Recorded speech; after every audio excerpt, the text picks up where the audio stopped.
Next అండి మనకు Kirchhoff నియమాలు. మనకి ఎగ్జిట్కి సంబంధించి అయితే సపరేట్ మెన్షన్ చేయలేదు కానీ లెసన్లో భాగంగా మనకు ఉంది కాబట్టి విద్యుత్ ప్రవాహం అనే లెసన్లో భాగంగా సో కంపల్సరీ చూసుకోవాలి. సో చాలా ఈజీ వేలో మీకు ఇక్కడ జంక్షన్ నియమము, లూప్ నియమము, ఈ ప్రాబ్లమ్స్ అన్నీ ఎక్స్ప్లెయిన్ చేయడం అనేది జరుగుతుంది. చూద్దాము. కిర్చాఫ్ నియమం అండి, దీన్నే మనం కిర్చాఫ్స్ లా అని చెప్తాము. ఒక డైరెక్ట్ కరెంట్, దీంట్లో మనకు కొన్ని బ్యాటరీలు కొన్ని నిరోధాలను ఏ విధంగా కలిపినా కూడా దాని గురించి అవగాహన చేసుకోవడానికి 2 సరళమైన నియమాలు అనేవి ఉపయోగపడతాయి. వాటినే మనం కిర్చాఫ్ నియమాలు అంటాం. 2 నియమాలు ఏంటివంటే, ఒకటి జంక్షన్ నియమం, ఇంకొకటి లూప్ నియమం, దీన్నే మనం లూప్ లా అంటాం. ఈ 2 నియమాలు కన్నా అర్థం చేసుకుంటే కన్నా ఈజీగా మనకు చూసుకోవచ్చు. జంక్షన్ నియమం చూద్దాం. జంక్షన్ నియమం అంటే ఎలా ఉంటుంది, మనకు పేరులోనే ఉంది జంక్షను అంటే. జంక్షన్ అని దేన్ని అంటాము, అన్ని దారులు ఒక తావను కలిస్తే దాన్ని మనం జంక్షన్ అంటాం. సేమ్ అదే విధంగా మనకి ఈ కరెంట్, ఇక్కడి నుంచి వచ్చే కరెంటు, ఇక్కడి నుంచి వచ్చే కరెంటు, ఇక్కడి నుంచి వచ్చే కరెంటు, ఇవన్నీ ఒకే తావను కలుస్తాయి. ఇప్పుడు మనం జంక్షన్ అంటాం. ఈ కలిసినాటివి ఏం చేస్తాయంటే మళ్ళా ఈ నుంచి విడిపోతాయి, ఎలాగైతే కలిసాయో అలానే విడిపోతాయి. దీన్నే మనం జంక్షన్ నియమం అంటాం. అంటే మనకు suppose I1, I2, I3, I4 ఎలాగైనా తీసుకోండి, I5, I6, లేదంటే ఈ పక్కే I1, I2, I3 అనే తీసుకోండి, I4, I5 అనే తీసుకోండి. ఇలా వచ్చిన కరెంటు ఇలా వెళ్ళిపోతుంది. ఓకేనా, ఎంత అయితే వచ్చిందో అంతనే వెళ్ళిపోతుంది. ఇలా వచ్చిన కరెంటు ఇలా వెళ్ళిపోతుంది. ఓకేనా, ఇలా వచ్చిన కరెంటు మళ్ళీ ఈ పక్కకు సేమ్ పరిమాణంలో ఇక్కడ ఎంత యాంపియర్తో వచ్చిందో ఆ పక్కకు వెళ్ళిపోవడం కూడా మనకు అంతే యాంపర్తో బయటకు వెళ్ళిపోతుంది అని అర్థం అనమాట. ఇక్కడ ఎక్కడైతే కలుస్తాయో దీన్నే మనము జంక్షన్ అంటాం. దీన్నే మనం జంక్షన్ నియమం. మొత్తానికి జంక్షన్ నియమం అంటే ఏంటంటే, జంక్షన్ అంటే ఏం చెప్పాం, ఇది జంక్షన్కు చేరేటువంటి విద్యుత్ ప్రవాహాల మొత్తం. ఓకేనా, విద్యుత్ ప్రవాహాల మొత్తం ఆ జంక్షన్ విడిపోయే విద్యుత్ ప్రవాహాల మొత్తానికి సమానము, ఈ పక్కుండే వాటికి సమానము. ఇక్కడ మనం suppose I1, I2, I3 అనుకున్నట్టయితే I4, I5, I6 అలాగైనా అనుకోండి. లేదంటే అకార్డింగ్ టు ప్రాబ్లం ప్రకారం చూసినట్టయితే ఇక్కడ మనకి ఇచ్చున్నది ఇది I1. ఓకే, ఇలా వచ్చేటివి ఏమున్నాయి, I6, I4 అంటే I1, I4, I6 వీటి మొత్తానికి అంటే ఇవన్నీ వచ్చేటివి లోపలికి వచ్చేనా, ఇక్కడ నుంచి జంక్షన్లో కలిసి మళ్ళీ విడిగా వెళ్ళిపోతున్నాయి. అంటే I2, I3, I5 బయటకు వెళ్ళేటివి ఇవన్నీ, వీటన్నిటి మొత్తానికి సమానము అని చెప్తున్నారు. చూడు ఇక్కడ మనకు చూసినట్టయితే అదే ఇచ్చారనమాట ఫార్ములా కూడా. సో ఇది మనకు జంక్షన్కు చేరే విద్యుత్ ప్రవాహాల మొత్తం అనేది ఆ జంక్షన్ నుంచి విడిపోతూ ఉన్నాయి కదా, వాటి మొత్తానికి సమానం అనమాట. సో దీన్నే మనము జంక్షన్ నియమము అని చెప్పి అంటాము. అంటే ఏమని అర్థం దీనికి, వలయంలోని ఏ జంక్షన్ వద్ద కూడా ఆవేశాలు పోక్ కావడం అనేది జరగదు. ఎలా వచ్చినటివి అలానే మనకు ఆ కరెంట్తోనే విడివిడిగా కూడా వెళ్ళిపోతూ ఉంటాయి అన్నమాట. సో ఇది మనకు జంక్షన్ లా అనేది. నెక్స్ట్ లూప్ లా చూద్దాం. లూప్ లా ఎలా ఉంటుందంటే, ఒక మూసిన వలయంలోని వివిధ పరికరాలు 2 చివరల మధ్య ఉన్నటువంటి పొటెన్షియల్ భేదాలలో పెరుగుదల తగ్గుదల బీజీల మొత్తం శూన్యము. సపోజ్ నీకు ఇక్కడ రెసిస్టెన్స్ ఎన్ని ఉన్నాయి చూడండి. రెసిస్టెన్స్ అంటే మనకి ఇక్కడ రెసిస్టెన్స్ కాదు, వోల్టేజెస్ ఎన్ని ఉన్నాయంటే మనకి ఇక్కడ ఒక డయాగ్రామ్లో చూసినట్టయితే సపోజ్ ఇలా ఉంది. ఇది బ్యాటరీ, ఇది మనకు రెసిస్టెన్స్ అన్నమాట. సో ఇక్కడ మనకు ఇక్కడ వోల్టేజ్ చూసినట్టయితే మనకు ఇది V1, V2, V3 అనుకున్నట్టయితే ఇలాగ మూసి ఉన్నటువంటి వలయంలో మనకు ఈ వోల్టేజెస్ ఏవైతే ఉన్నాయో వాటి మొత్తం అనేది శూన్యానికి సమానం అంట. ఓకేనా, V1, V2, V3 = 0 అవన్నీ మనకు శూన్యానికి సమానం అవుతుంది. ఈ నియమాన్ని మనము శక్తి నిత్యత్వము నియమం అని చెప్పి అంటామండి. ఇది మనకు దీన్ని అనుసరిస్తుంది అనమాట. శక్తి నిత్యత్వ నియమం అంటే ఏంటి, శక్తి ఎక్కడా మనకు నశించిపోదు, వేరే శక్తిగా రూపాంతరం చెందుతుంది కానీ శక్తి నశించిపోదు అని చెప్పి మనం ముందు తరగతుల్లో నేర్చుకున్నాం. దీన్నే మనకు అనుసరిస్తుంది అనమాట ఈ లూప్ నియమం అనేది. అదే మనకు ఈ జంక్షన్ నియమం దేన్ని మనకు పాటిస్తుందంటే ఆవేశాల నిత్యత్వంను పాటిస్తుంది. అంటే ఆవేశాలు చూడండి ఎలాగైతే వచ్చాయో, విద్యుత్ ఆవేశాలు ఎన్నైతే వచ్చాయో అవే మళ్ళీ విడిపోయేటప్పుడు వెళ్ళిపోయాయి. కానీ ఇక్కడ ఆవేశాలు అనేటివి ఎక్కడన్నా మనకు పోగయ్యాయా, ఎక్స్ట్రాగా పోగ్ కావడం అనేది జరగలేదన్నమాట. సో ఇది ఆవేశాల నిత్యత్వాన్ని పాటిస్తుంది. ఏది జంక్షన్ నియమం అనేది. లూప్ నియమం అయితే గన శక్తి నిత్యత్వం నియమాన్ని పాటిస్తుంది. ఒక మూసిన వలయంలో ప్రారంభంలో గల 2 బిందువుల మధ్య పొటెన్షియల్ భేదాన్ని ఒక నిర్దిష్ట విలువగా భావించినట్లయితే ఆ వలయంలో ఉపయోగించిన వివిధ పరికరాల 2 చివరల మధ్య ఉన్నటువంటి విద్యుత్ భేదాలను కొలుస్తూ పోతే వలయంలో ఉపయోగించిన బ్యాటరీ నిరోధాలను బట్టి ఆ పొటెన్షియల్ భేదం అనేది పెరగచ్చు తగ్గచ్చు అనమాట కొన్ని, ఓకేనా. కానీ మనం వలయం అంతటా ప్రయాణించి తిరిగి ప్రారంభ బిందువుకి ఇలా తిరుక్కొని మొత్తం వలయం అంతా తిరిగి వచ్చేటప్పటికి మొత్తం మనకు శూన్యానికి ఈక్వల్ అవుతుందని చెప్పి, కానీ మనం వలయం అంతటా ప్రయాణించి తిరిగి ప్రారంభ బిందువును చేరితే కనుక పొటెన్షియల్ భేదంలో ఫలిత మార్పు శూన్యం అవుతుంది. అంటే పొటెన్షియల్ భేదాల్లోని మార్పుల బీజీయ మొత్తం అనేది శూన్యానికి సమానము. V1 V2 V3 okay. ఒకవేళ 4 ఇచ్చారా 4 కూడా వేసుకోండి, 5 ఇచ్చారా 5 కూడా వేసుకోండి. వీటన్నిటి యొక్క చూసినట్టయితే మనకు మొత్తాన్ని శూన్యానికి సమానం అనమాట. ఇక్కడ మనకు V1 V2 V3 V4 వీటి సంజ్ఞలు అనేటివి ఉంటాయండి. అంటే ఇక్కడ ప్లస్ రావాలన్నా మైనస్ రావాలన్నా అని చెప్పి అది కరెంట్ దిశ రెసిస్టెంట్ దిశ బట్టి మైనస్సా ప్లస్సా అనేది మనము పెట్టుకోవాల్సి వస్తుంది. సో అది మనం చూద్దాం. సంజ్ఞా నియమాన్ని ఎలా పాటించాలనేది అదొకటి మాత్రం చూసుకోవాలా. సంజ్ఞా నియమం అనేది చూద్దాం. సంజ్ఞా సాంప్రదాయం ప్రకారం మనకు చూద్దామండి. ఈజీగా చెప్పాలంటే గన ఫస్ట్ ఇక్కడ ఇచ్చారు, మీకు లేదు నేను కన్ఫ్యూజ్ కాకుండా చెప్పాలంటే గన మీకు ఒక హింట్ కూడా చెప్తానండి. సో అది కూడా వర్కౌట్ చేసుకోవచ్చు. ఇలా ఏ ప్రాబ్లం ఎంత పెద్ద డయాగ్రామ్ అయినా ఇవ్వనండి, ఈజీగా మీరు చేసే విధంగా సంజ్ఞా నియమాన్ని పాటించి ఆన్సర్ చేసుకునే విధంగా మీకు ఇక్కడ ఇవ్వడం అనేది జరుగుతుంది. ఇదంతా ఉదాహరణలు ఇచ్చాడు. ఫస్ట్ ఆఫ్ ఆల్ సంజ్ఞా సాంప్రదాయం అనేది చూద్దాము. బ్యాటరీ ధనధ్రువం నుంచి రుణధ్రువం వైపు కదులుతున్నప్పుడు ఈఎంఎఫ్ అనేది విలువను మనం మైనస్గా తీసుకోవాలి. బ్యాటరీ ధనధ్రువం నుంచి రుణధ్రువం వైపు కదులుతున్నప్పుడు అంటే మనకి ఇక్కడ బ్యాటరీ పెద్దది ఏదైతే ఉంటుందో అది ధనధ్రువం పెద్ద గీత, చిన్న గీత ఉంటుందో అది మనకు రుణధ్రువం అనమాట. బ్యాటరీ ధనధ్రువం నుంచి రుణధ్రువం వైపు కదులుతున్నప్పుడు దాని విలువను మనము ఈఎంఎఫ్ విలువను మైనస్గా తీసుకుంటాము, ఓకేనా. ఇది ఒకటి గుర్తుపెట్టుకోండి. లేదంటే ప్లస్ ఇంటూ మైనస్ ఏమవుతుంది, మైనసే కదా అవుతుంది, అలాగైనా గుర్తుపెట్టుకోండి. ధనధ్రువం నుంచి రుణధ్రువానికి వెళ్ళినప్పుడు బ్యాటరీ అనేది, ఓకే, బ్యాటరీ ధనధ్రువం నుంచి రుణధ్రువం వైపు కదులుతున్నప్పుడు. నెక్స్ట్ అదే రివర్స్ రుణధ్రువం నుంచి ధనధ్రువం వైపు వెళ్తూ ఉంటే కనుక ఈ ఈఎంఎఫ్ అనేది ధనాత్మకం అనేది అవుతుంది, ఓకే. +2 మైనస్ వెళ్తే మైనస్ అవుతుంది, -2 ప్లస్ అయితే ప్లస్ అవుతుంది.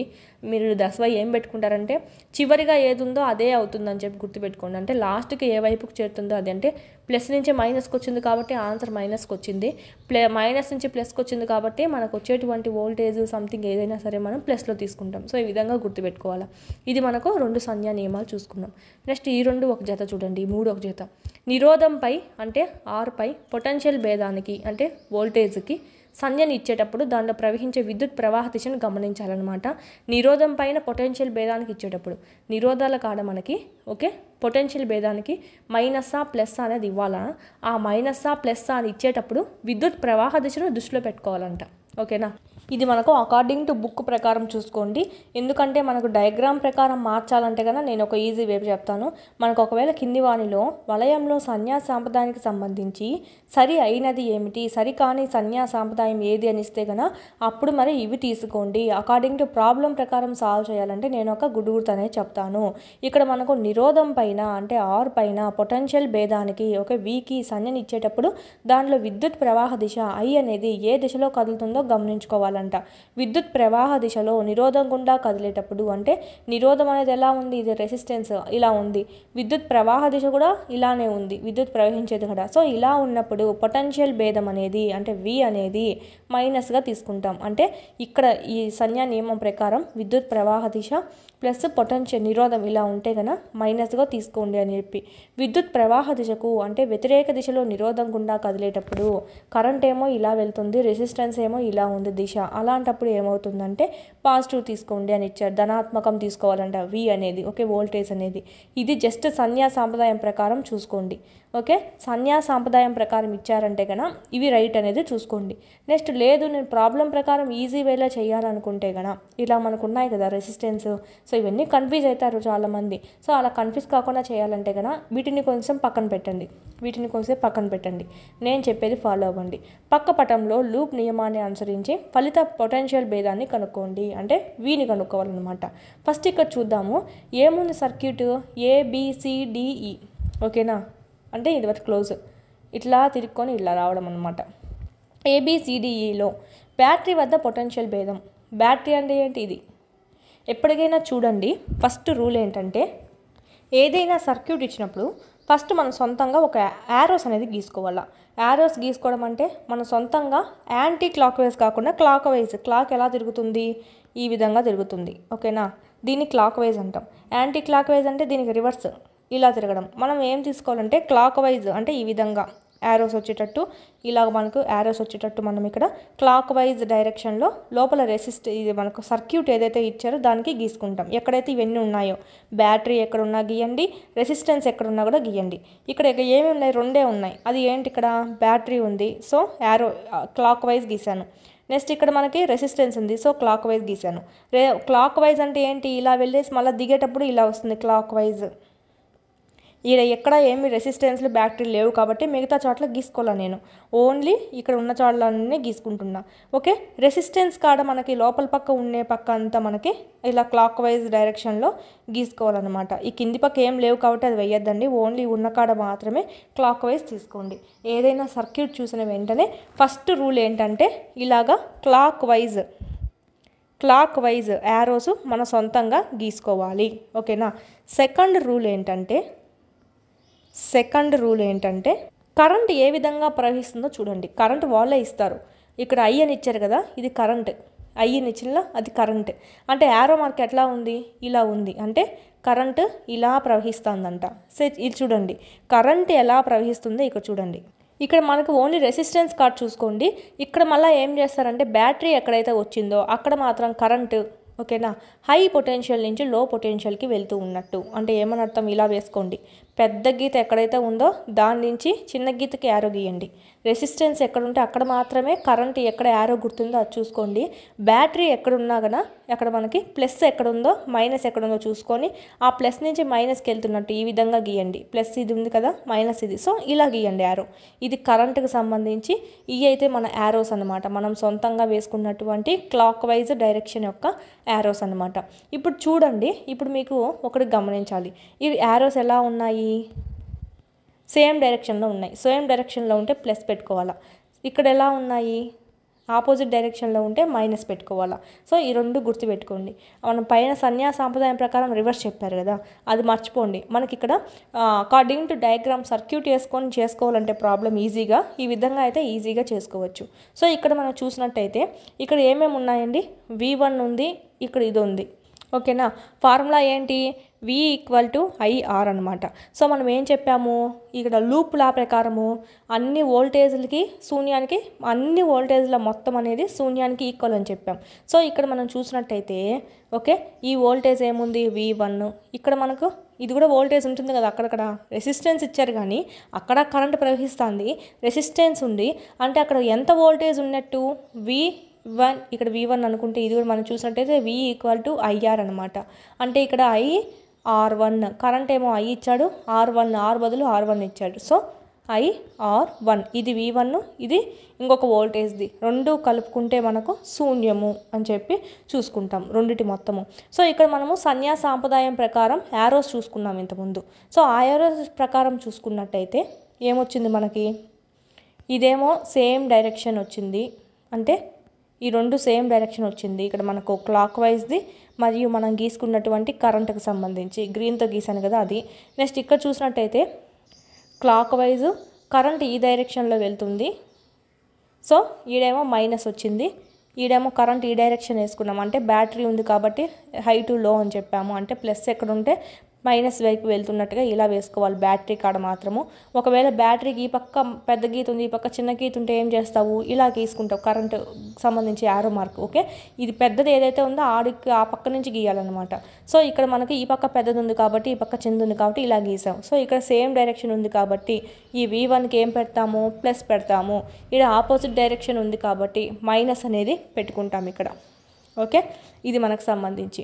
దీన్ని చూడండి మీరు ఇక్కడ, కానీ మేడం ఆన్సర్ అనేది మనకి ఏమి ఇచ్చారు, -V1 ప్లస్ IR1 R1 = 0 ఇచ్చారు. నీకు వచ్చిన ఆన్సర్ ఏమో V1 minus R1 I1 R1 = 0 వచ్చింది. రెండు రైటేనా అంటే రెండు రైటే.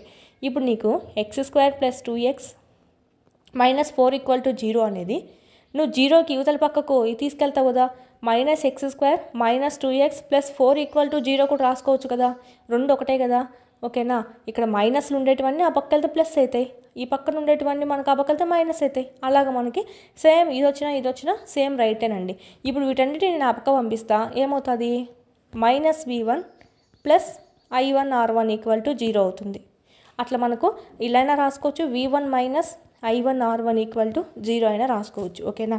ఎందుకంటే ఈ పక్క శూన్యం ఉంది కాబట్టి ఇలాగ రివర్స్ రాసుకోవచ్చు సంజ్ఞలు అనేటివి. ఓకే, ఇలాగ మనకు ఆన్సర్ అనేది కనుక్కోవచ్చు ఈజీగా. ఫస్ట్ రూల్ ఏం చెప్పాను, ఫస్ట్ నువ్వు సర్క్యూట్ చూస్తానే ఏం చేయాలంటే నువ్వు క్లాక్ వైజ్ డైరెక్షన్లో యారోస్ గీసుకోవాలి, ఎక్కడైతే బ్యాటరీ ఉందో ఎక్కడైతే రెసిస్టెన్స్ ఉందో అక్కడ. నెక్స్ట్ కరెంట్ ఏ దిశలో ప్రవహిస్తుందో చూసుకోవాలి, కరెంట్ ఎలా ఉంది, ఇలా ఉంది, సో ఇలా వేసుకున్నాం.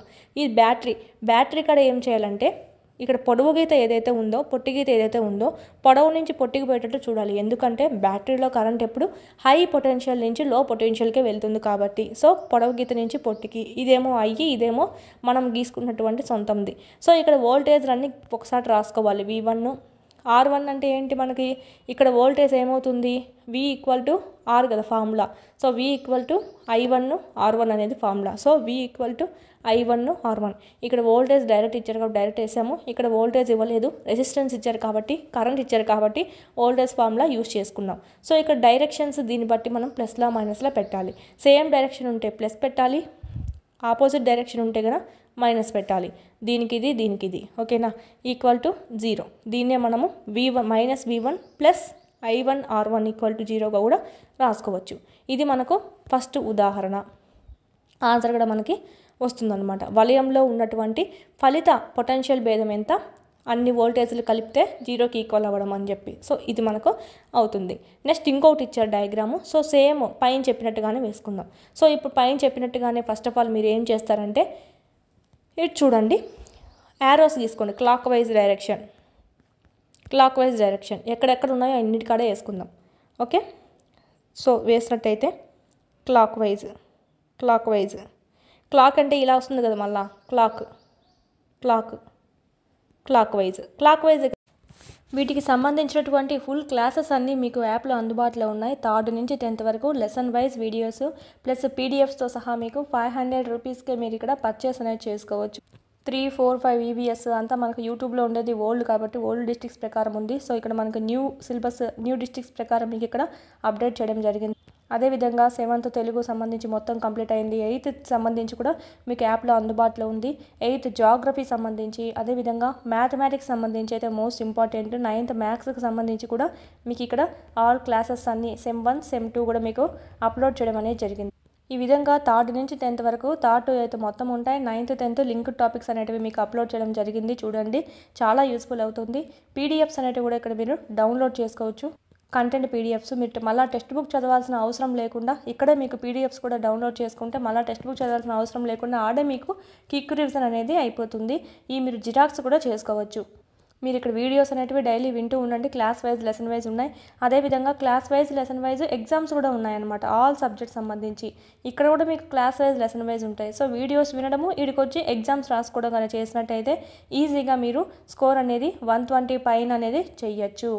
3rd to 8th సంబంధించి లెసన్ వైజ్ ఉంటాయి. 9th 10th ఓకే, సైకాలజీ, విద్యా దృక్పథాలు, మెథడాలజీ, జీకే, కరెంట్ అఫైర్స్, ఈ విధంగా ఆల్ సబ్జెక్ట్స్ అనేటివి లెసన్ వైజ్ టెస్టులు కూడా మీకు అందుబాటులో ఉన్నాయి 499 కోర్స్లో. నెక్స్ట్ సైకాలజీకి సంబంధించి అకాడమీ టెక్స్ట్ బుక్ సంబంధించి ఒక వీడియోస్ ప్లస్ పీడిఎఫ్స్, టెస్ట్లు మరియు బిట్స్ యొక్క ఎక్స్ప్లెనేషను అంతా మీకు ఇక్కడ వీడియోస్ రూపంలో మీకు అంతా ఇక్కడ అవైలబిలిటీలో ఉంది. పీడిఎఫ్ కూడా మీరు డౌన్లోడ్ చేసుకొని జిరాక్స్ చేసుకోవచ్చు. బుక్ దొరకపోయినా పర్లేదు, ఈ పీడిఎఫ్ అనేది మీకు డౌన్లోడ్ చేసుకొని జిరాక్స్ చేయించుకుని అది చదువుకున్నా కూడా మీకు సరిపోతుందండి. Same book. దీని నుంచే మనకు టెట్లో సంబంధించి అయితే 25+ బిట్స్ అనేటివి వచ్చాయన్నమాట అవుట్ ఆఫ్ 30 ఎవ్రీ సెషన్లో. సో సైకాలజీ సంబంధించి మాత్రం ఈ బుక్ను మాత్రం మిస్ చేయొద్దండి. కేవలం 99 రూపీస్కే ఉంది. ఎస్ఎస్ ప్రొడక్షన్స్ కాంపిటేటివ్ హబ్ అని ప్లేస్టోర్ నుంచి డౌన్లోడ్ చేసుకోండి యాప్ అనేది. ఆ యాప్లో మీకు ఇక్కడ ఈ 3 కోర్సెస్ అనేటివి మీకు కనిపిస్తాయి. సో పర్చేజ్ చేసుకోండి, చాలా యూస్ఫుల్ అవుతుంది. డిఎస్సికి ప్రిపేర్ అయ్యే వాళ్ళ దగ్గర కంపల్సరీ ఉండాల్సిన కోర్స్ ఏదైనా ఉందంటే ఈ టెక్స్ట్ బుక్ సంబంధించి వీడియోస్ ప్లస్ టెస్ట్ సిరీస్ సంబంధించి. ఓకే, ఇదైతే మీకు మొత్తం టెస్ట్ సిరీస్ అనమాట. ఇదైతే మొత్తం మీకు వీడియో క్లాసెస్ అనేటివి కంటెంట్ సంబంధించి ఉంటాయి. ప్లస్ పీడిఎఫ్స్ అనేటివి ఉంటే డౌన్లోడ్ చేసుకొని జిరాక్స్ కూడా చేసుకోవచ్చు. వీటి లింకులన్నీ మీకు కింద డిస్క్రిప్షన్లో ఇవ్వడం జరిగింది. చూడండి, క్లాసెస్ అనేది వినండి.